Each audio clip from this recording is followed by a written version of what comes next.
So anyone following along on the channel knows that I've recently gotten into making knives, and I'm not doing very well with that right now, but I'm getting better at them, and I think my third knife was probably my best work to date. And one of the things I wanted to do is have a place to display these knives, and each one is representative of my skill level at the time, and I hope to obviously improve on that skill level, but I still want to display them and show them off. So I had this idea to make a knife display stand, and that's what you're looking at right here. It's a pretty simple project to make, and I say that it wasn't an easy project to make, but it was a simple project to make, and now I have a place to display my knives. So I say this thing wasn't easy to make, but it really wasn't that complex.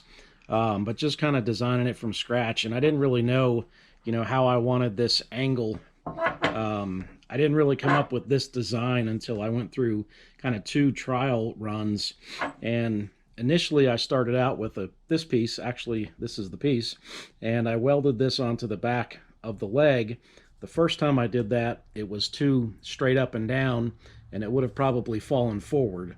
The second time I did it, I had the angle right, but it just didn't have a good feel to it. So I ended up welding this piece on, and that solved that problem. And it's got kind of a nice stance to it now. Okay, so the first knife I built was this leaf spring knife, and this thing is like 17 inches long. And I wanted it to sit flat across the stand, so I had to weld this piece a little bit higher than this piece. So when you actually sit the knife on the stand, it sits pretty level to the rest of the knives that will be on there. So I did the same thing here, anticipating another larger knife, and then these guys right here are straight across from each other, and that will hold the smaller knives. So let's watch the video of the construction of this thing.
All right, overall, I'm pretty happy with the way this thing turned out. It's pretty simple, nothing real fancy, but it does the job and it gives me a place to display my knives. So I hope you enjoyed this video. I've got more videos coming up. I got some another knife in the works. I've got some. I've done some work on my 350 swap for my Jeep, and I got a video on that coming up soon. So stay tuned to the channel. Thanks for watching.